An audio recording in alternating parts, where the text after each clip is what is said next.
Assalamualaikum warahmatullahi wabarakatuh. Tabi pun.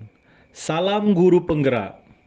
Perkenalkan, nama saya Edi Azhar Dinata SPD, calon guru penggerak angkatan 10, asal instansi SMP Negeri 8 Tulang Bawang Barat, Kabupaten Tulang Bawang Barat, Provinsi Lampung. Salam dan bahagia Bapak Ibu guru penggerak. Pada kesempatan kali ini, saya akan memaparkan kesimpulan dan refleksi pemikiran Ki Hajar Dewantara. Tugas dari koneksi antar materi pada modul 1.1. Pendidikan dan pengajaran tidaklah sama. Pengajaran adalah bagian dari pendidikan. Menurut Ki Hajar Dewantara, pengajaran adalah proses pendidikan dalam memberi ilmu untuk mencakapkan hidup anak secara lahir dan batin.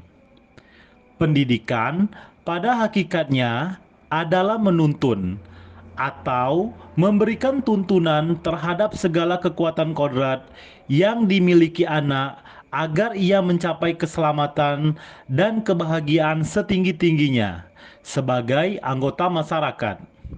Pendidikan menciptakan ruang bagi murid untuk tumbuh secara utuh agar mampu memuliakan dirinya dan orang lain, serta mandiri.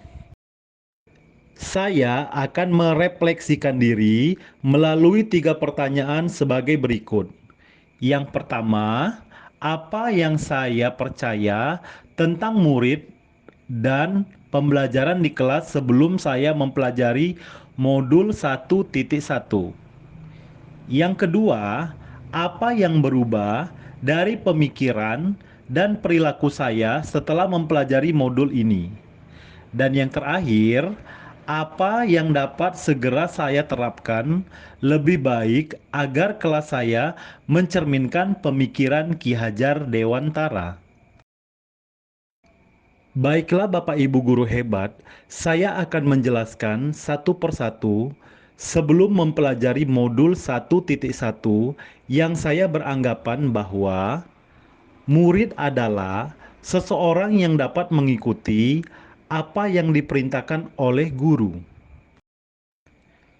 Ternyata, setelah saya mempelajari modul 1.1, saya mengetahui bahwa setiap anak memiliki kodrat alam, sehingga setiap anak itu unik dan memiliki karakteristik yang berbeda. Murid memiliki bakat sendiri-sendiri sebagai objek dalam pembelajaran di kelas. Tugas seorang pendidik menuntunnya agar ia dapat mengembangkan kodrat alam tersebut sesuai dengan kodrat zaman.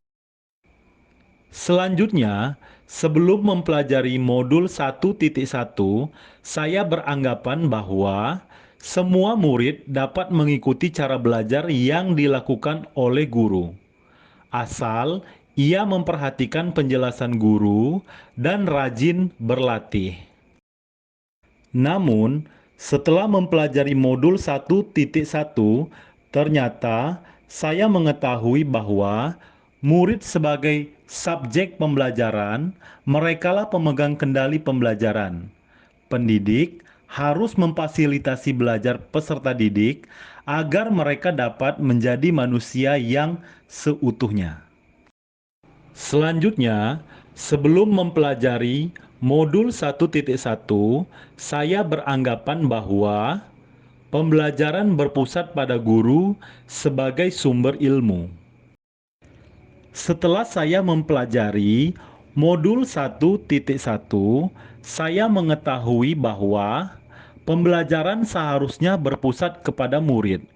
Sebagai subjek, anaklah yang aktif dalam membangun pengetahuannya sendiri. Mereka berhak menentukan sumber belajar mereka. Jadi, apa yang kita berikan kepada murid berasal dari kebutuhan murid itu sendiri. Cara pengajarannya sesuai dengan kondisi anak, dan pendekatan yang dipakai berdasarkan dunia anak. Selanjutnya, sebelum mempelajari Modul 1.1, saya beranggapan bahwa tugas guru di kelas adalah mentransfer ilmu yang dimiliki kepada murid. Ternyata, anggapan saya tersebut salah atau keliru. Setelah saya mempelajari modul 1.1, saya mengetahui bahwa tugas guru yang sebenarnya adalah membuat murid memahami pentingnya materi yang dipelajari dan menumbuhkan budi pekerti, membantu mereka mengidentifikasi manfaat bagi diri sendiri untuk kemudian diterapkan dalam kehidupannya sehari-hari kepada orang banyak. Hal ini mensyaratkan adanya proses pemaknaan materi, bukan sekedar menguasai saja, tetapi juga menyadari manfaat untuk dirinya. Selanjutnya, sebelum mempelajari modul 1.1, saya beranggapan bahwa dalam pembelajaran di kelas terfokus pada penyelesaian kurikulum.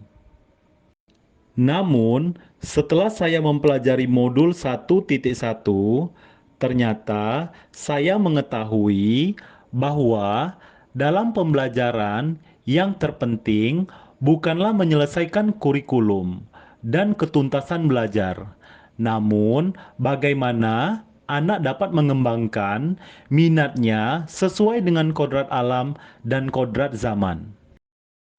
Yang terakhir, sebelum mempelajari modul 1.1, saya beranggapan bahwa dalam penilaian lebih berfokus pada penilaian pengetahuan.